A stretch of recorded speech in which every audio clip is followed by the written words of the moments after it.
I would like for people to put more focus on how their insides are functioning than what their outsides actually look like.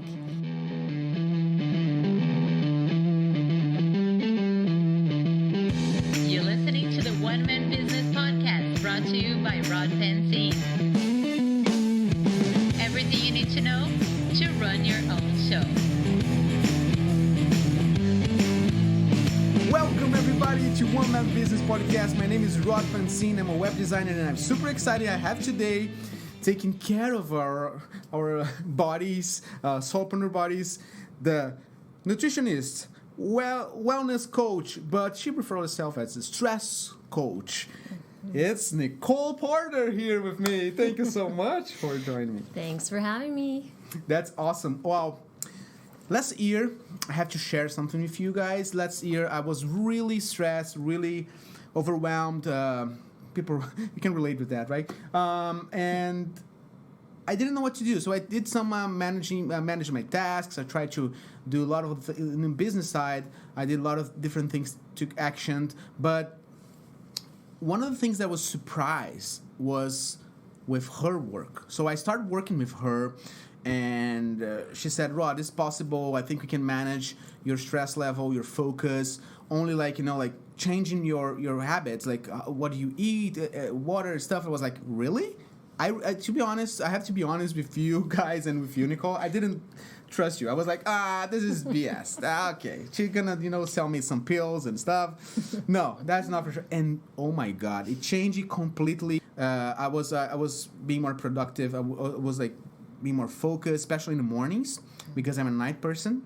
And I want to share this knowledge with you guys. So, Nicole, thank you so much for coming. I start asking you, what is the problem? Like, what is happening with people these days, like, especially with the stress and with the focus? Can you give an overview of how business owners are, feeding themselves like these days and the problem with that? Yeah, well, I think, first of all, people don't necessarily understand what stress really is, and they certainly don't understand what stress does to the body. So what I usually say is that people think that stress is just money troubles and paying the bills and dealing with conflict at work or trying to get your kids to go to bed on time.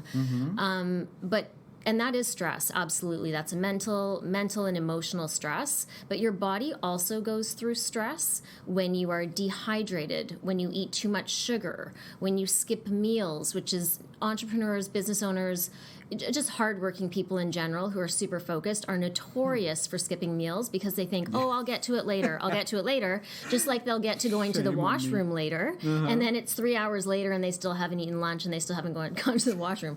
So, I mean, dehydration, poor diet, and there's so many definitions of poor diet, lack of sleep, too much screen time, incorrect exercise programs. Oh no, screen time. And that, I know, screen time. And when I say incorrect exercise, that means too little exercise, but it also means too much exercise. And it also actually means exercise that you don't enjoy, because they are showing that even if you get on the treadmill and you hate it, then what I say to people is, if you hate it, then get off, because that actually can increase cortisol, which is a stress hormone in your body, if you don't enjoy the activity. So, poor breathing, over-analysis, lack of social support, multitasking, which we're all notorious for, or at least we think we're good at it, but especially we're not really not. Right? Yeah. Don't have an option, yeah. So all of those things put stress on the body, and when you look at that on a cumulative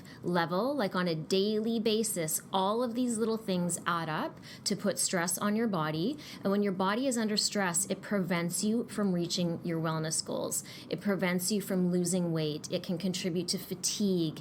It can contribute to indigestion or bloating or gas or eczema, a number of different things that people are trying to avoid or balance out in their bodies, but they're not getting that stress is the underlying factor, can be the underlying factor in them preventing them from reaching their goals. Okay, so it makes sense, but some of the things I'm really curious for you to go in deep. For example, you said sugar, of course, sugar crash. We kind of we know about that. but dehydration. I would like to go in deep on water and screen time. Why is that so important? I mean, I think water is clear, but what was clear for me, because I was drinking a lot of water. You recommend like a lot of water. I was feeling like a fish, and I was really but it was great. Can you explain? Start with water or screen time. So first of all, water. Water is cheap unless you have to pay for filtered or bottled water. But water is cheap, and so you don't really have an excuse to not drink water, right? Yeah, so let's start with that one. So people really, really do not connect the dots between water, hydration, or dehydration, and fatigue. And fatigue is one of the main reasons people come to see me. So if you think of, first of all, you have 100 trillion cells in your body, okay? All of these cells, what I tell my clients is think of them like little babies, okay? So, we often, whether you're a parent or not, parents are definitely guilty of putting themselves second. The kids always come first, right? But whether you have children or not, I think we can all sort of go, oh, really? I have 100 trillion babies in my body? Then I really need to take care of them. So if you can't think of taking care of yourself, then think of taking care of your cells, our own right? babies, Your little babies. So these babies need to be hydrated. They need to be fed properly. They need to go to sleep. All of these things. They need balance, right? And it's at this cellular level that magic happens or magic doesn't happen. So you've got to think of first of all, you've got to think of fueling these 100 trillion cells with the right hydration, the right food, the right sleep, etc. So when it comes to hydration, if you think of as an analogy I give, which has to do with paint. So if you think of the blood that runs through your body, there's water. Water is a component of that blood, okay?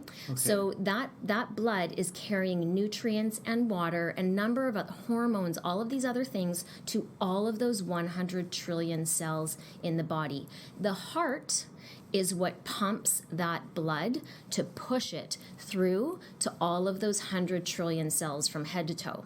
So if you think of really thick paint, if their blood is the consistency of really thick paint, then imagine that is like dehydrated blood or dehydration, okay? It means that your blood is thick and heavy, and it means your heart has to push really hard, which means it's going to get tired to push all of those nutrients and water to all of your cells. Ooh. On the flip side, if you consider adding some paint thinner to that blood or to the paint, and that paint thinner is water, so let's consider hydrated blood or a hydrated body. That means that your blood is actually lighter, it has more water in it, and you're more hydrated, which means your heart has less of a tough time pushing all that blood and nutrients and hormones and everything you need to all of those 100 trillion cells. So you have thick, heavy blood, which is dehydrated blood, or you have thin, light, fluid blood, which is hydrated blood. And the more hydrated it is, the easier the easier the job is for your heart to push all those nutrients to your cells. That's why the harder you make your heart work, the more tired you get. And that's why dehydration is so often overlooked as one of those causes of fatigue. And so when it's 3 p.m.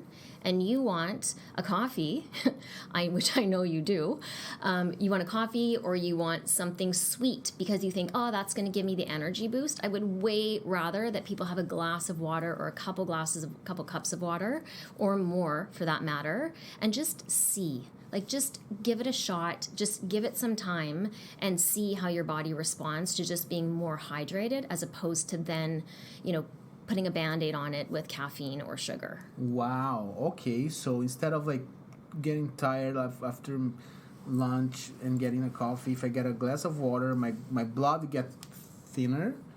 Yeah, in a good way. Yeah.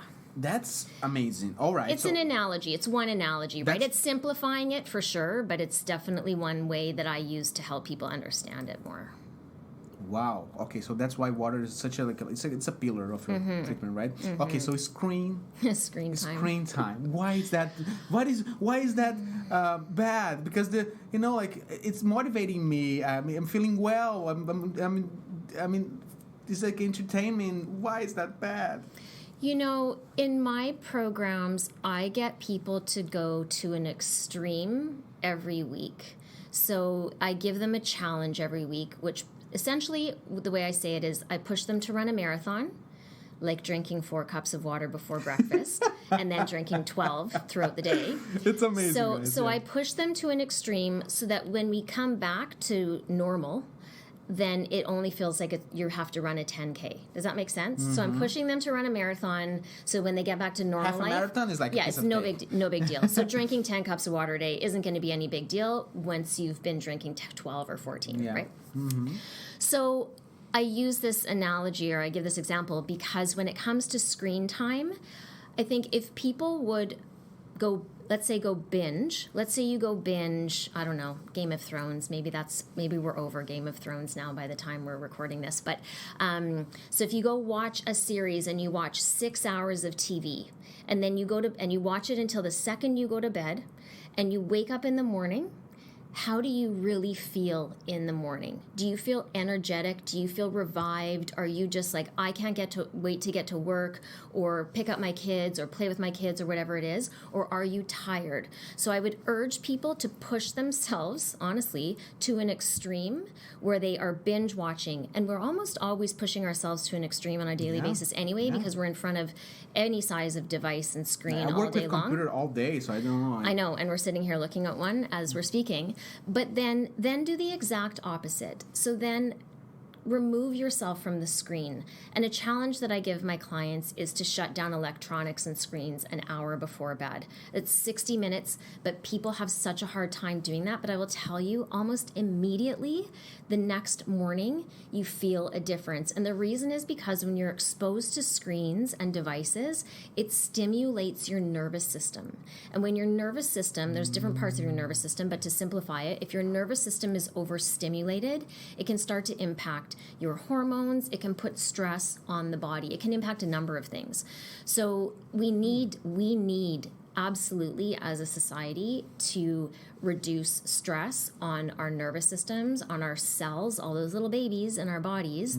We need to reduce stress on them so that we can start to optimize our health, because I don't know if that explains it well enough, but it's I think like the way you're explaining that for me is like stood out is like, okay, you are actually activated. You are like, it's not that you are calming. You can watch a video on meditation, but it's still there is light, and you are activating something in you. It is. Right? It's stimulating some sense. And sure, watching a video or listening to audio about meditation is going to be very different than if you're watching something else that is, maybe a fight scene or something that's maybe activating your nervous system or your fight or flight more. So there would be different components, but definitely it's that screen time that's stimulating the nervous system. And then the other part of it is the exposure to electromagnetic frequencies. And I think this is talked about a lot now, but I think over the next decade, we are going to have to become so much more aware of how the interaction between a device and our cells, we can't see the space between the device. I mean, we can see just space between the device and our bodies, but there's energy around us. There's energy between you and I sitting here. This table, this microphone is made of energy. And for us to think that the radiation and frequencies coming off of these devices is not interacting with our bodies, at some point our children or the next generation is going to think, you guys are crazy. You didn't know that? Right? Yeah, I think so. Yeah, I think that will happen. People are already talking about it. There's experts out there that are talking about EMFs. So. They'll have more time to measure and to kind of like test and those experiment. Exactly. Yeah. But yeah, that's. I would like to tackle. Well, these are two big monsters. Two big guys. Do you want to tackle or go in deep in And if, let's say, we're top 3, so let's say we talk about 2 of them. Anything else you'd like to tell? I think if I picked one, it's so funny because people will say, "What are the top 3 things you want to talk about?" And then it is really hard to narrow it down because I'm so passionate about all of them. But if I could pick one more, I would definitely say let's talk about diet, and in particular, I want to talk about sugar, because people so often lean on that. Lots of sugar cravings happening out there, which really signifies an imbalance happening in the body. We shouldn't have sugar cravings, and then also tying that into like calorie count, which people are still so obsessed with, and not all calories are created equal. Your body, it takes way more energy for your body to metabolize even a fake ingredient than it does real food. But when it comes to sugar, people so often lean on it, and they think about, oh, I shouldn't eat sugar because it's got calories or it's going to add weight or whatever it might be. And for me, I would way rather that people understand that processed sugar can impair your immune system, okay? And we need strong... so to me, it's like, I don't care about the calories. I care that it's impairing the immune system. And we need strong immune systems to fight everything from colds to cancer. So if someone is going to put, if you're going to have that flavored coffee, or you're going to have that candy bar, or you're going to have a bite of this cake or whatever it is, and you're going to eat too much of it, a bite of it is okay. I'm all about being realistic. I'm not about depriving people, but we need to be aware of what it's really doing to our bodies and doing to our immune systems, and stop being so concerned about counting calories and protein and going on diets, because that's the thing in my mind that is truly making people sick. Why people go so much? It's like, is that our like desire, like eat on easy fix, or like it's like shortcuts? Why people go so much on diets? I mean, I know it's more like I usually say that people that do diet they're great clients for you, right? It's a great referral because it's wrong. So why overall diets are not working for people? Oh, how much time do we have? Yeah. I think people want quick results quickly. And I think we are marketed to, in many forms, that you can get quick results. And those quick results can happen, but they're very external based, right? So I try to get people to focus on how their insides are functioning, because if your insides are functioning properly and all of those cells are functioning properly, then your outsides are going to naturally follow. If your insides are functioning properly, you're going to naturally lose the weight. So I would way rather people focus on the root problem than focus on how their butt looks or how their abs look or how their, whatever it is that they're focused on.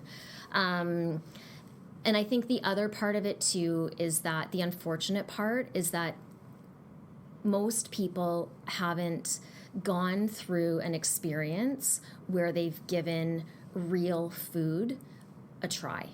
And so they haven't been able to notice the difference, because that difference doesn't happen overnight, and it doesn't happen in a week. It could happen over 3 weeks, it could happen over 6, and it could take longer for somebody. But if somebody would just give it a shot and stick it out for a little while, and again, it could be as little as 3 weeks. Even with water, people can notice a difference in a week, right? Even faster, but let's say 1 to 3 weeks. If people would just give it a shot, then they would get addicted to that feeling, right? They would get addicted to having energy, to not feeling bloated, to, whatever it might be, having better sleeps, not having digestive issues, whatever it might be. There's so much more to it than that, but I think if I narrowed it down, those would be a couple of responses. I think one of the things that I really am amazed is like how people can go through these diets, crazy diets, and they don't even know how they're like you said, like how their body are behaving, what is actually missing. They don't know their machine. Exactly. And they are trying to add. So one of the things that stood out in my treatment is the vegetables in the morning. Yeah. I have to mention that because I never thought about that. Of course, I know the importance of vegetables. And my culture, I'm from Brazil, so my culture, we have a lot of vegetables in lunchtime because we have meals. But vegetables in the morning, I was like, what? Are you crazy, Nicole? But they said, no, yeah, it's possible. Like avocado toast. Avocado is awesome. Okay, that looks good. And so I want. Can you give us some example? Because this changed a lot on my. I felt that was a huge impact. I saw the difference. Some examples of good breakfast that we can have. Options. Avocado toast, I think it's amazing. It's one that I use for now, but what else? So what were you would add spinach to it or peppers or something like that? Yeah, I mean, I'm certainly people, unless they're maybe having an omelet with vegetables in it, most people aren't thinking about having vegetables in the morning, unless they're also maybe having a smoothie, right? Because then they can just throw everything in there. Yeah. Smoothies are great. So, I mean, I just encourage people to add vegetables whenever possible and try to at every meal. So, you may not be able to have it in the morning, but if you haven't had it in the morning, then try to make up for it at lunch, try to make up for it at dinner. We have very imbalanced plates. We put a lot of protein. We put a lot of like spaghetti is example, right? For sure. But even if someone's going to have spaghetti, again, I'm about being realistic. I mean, yes, sure, there are certain foods that people maybe need to cut out for a certain period of time, and sometimes they might need to cut them out forever. But I'm not about taking things away from you necessarily. I'm about helping you add the appropriate nutrients to the meal. So if somebody is like, look, I love pasta. I'm going out for dinner tonight. I want to have red wine. I want to have pasta. Then all I would encourage them to do is ask them if they can add some spinach or some peppers or some other types of vegetables to that pasta so that at least it's more balanced out. There are some pastas that are made. Yeah, for sure. They're great with vegetables, right? So in the pasta. So that's great. Wow, I'm excited. I liking this. So we talk about a little bit about water, screen time, diet. Can we go in exercise now? Oh, I would love to talk about exercise. So is it like walk? Does my walk to my work or to my office counts as an exercise? Yes, it does. Really? Oh, okay. It does count. And so, there's so much to say about exercise. But, I got into the fitness industry very young. I was 15, so this was almost 30 years ago. So I've been exposed to a number of different trends, a number of different mentalities. And, the one thing that is still the same, and I'm sure it was the same before I got into the fitness industry, is that people think that exercise makes up for poor diet, right? So again, it goes back to counting calories and thinking that, as long as I work it off in the gym, I can have this bacon, or I can have this chocolate, or I can have these candies, or whatever it might be, right? But I already said that the immune system is impaired when you have sugar. So does it really matter if you're burning 500 calories of cake on the treadmill if it's impairing your immune system, right? So that's definitely one huge misconception that I try to get people away from. And then just to go back to your first comment here, people do think that, I've got to do a 30-minute workout, or I've got to do a 60-minute workout, and it's got to be in a gym, or it's got to look a certain way in order for it to count. But the reality is, you don't need to go get your butt kicked in the gym in order to experience the That's amazing. In order the little people screaming, "Come on, you can do one more!" Right, exactly. And you don't even have to go through that, even if you're beating yourself up, right? You don't need. I'm not saying there aren't benefits. There are certainly benefits to sweating and strengthening and flexibility, which so many people are not stretching enough. But I mean, people need to get away from this mentality that their workout needs to look a certain way or be a certain length of time in order for it to count. Because what I do say, one quote that I've come up with is that the opposite of working out is not working out. It's eating a box of chocolates. Okay? So the opposite of working out is not working out. It's eating a box of chocolates. And what I mean by that is when somebody says, when it's 3 p.m. and you've had your candy bar or your coffee and you haven't fueled your body, and then 5 o'clock comes around and you're done work which I know most entrepreneurs aren't done work at 5, but work with me here. Yeah. So you're done work, you're about to head home, and you go, ugh, I'm tired. I'm going to skip my workout. Okay? So people skip their workout, and then they go home and they eat too much pasta, or they drink too much wine, or they sit in front of the TV for too long, or their screens for too long. They're really hard on themselves, and it's an all or nothing approach. But instead, if they went, you know what, I'm tired, but I'm just going to go for a quick walk around the block for 20 minutes after dinner, and I'm going to go to bed and get a good night's sleep because I'm pretty tired today. If people would just do that, it is such a mind game. Of course, there's physical benefits to certain types of exercise, and I certainly wouldn't say that people should only walk and not do any other forms of exercise. Of course, it can depend on how intense the walking is and making sure you have a balanced fitness plan and whatnot. Mm-hmm. But there's such a mind game there. Yeah. People beat themselves up and then they sabotage or they just eat too much or whatever it might be. I have to tell you, the walk, I had a business partner like a couple years ago. We incorporated, we merged companies, and he taught me that walks are phenomenal, and I didn't believe it. I was like, okay, I don't know, I need to keep working, I need to find a solution. He was like, Rod, go for a walk. So not only for my body I felt good, but also almost 100% of the time I come back to the same problem and I have the solution. Mm-hmm. I'm not going for a walk to find a solution. I'm going to stress out, just to relax. And I go with my dog. Usually I go around and I think about other things, listen to music. When I'm back, when I sit in the computer, I see things in different perspective. It's amazing, the power of a walk. Mm-hmm. And I love it. So I always tell people about that. So I know we are almost, we have to wrap up. I would like you to wisely preach about the power of nutrition and wellness balance. Mm-hmm. Please, I know you were busy solopreneur, you're probably there, wondering, oh my God, I don't have time for that. Preach. I would like for people to put more focus on how their insides are functioning than what their outsides actually look like.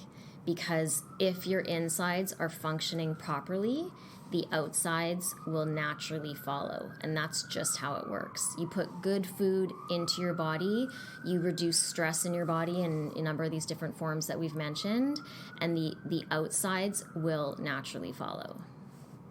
Thank you so much, Nicole. You are amazing. You can check out her website, NicolePorterWellness.com. She has online programs. She has one-on-one coaching. She works with companies. She can do seminars for 100 people, more 1,000 people. She's really good at. Thank you so much for Thanks for having coming. me, Rod. Anything else you want to say? Make sure you drink your water. Yeah. Awesome. And stay away from that screen. Thank you so much, guys. That's it for today.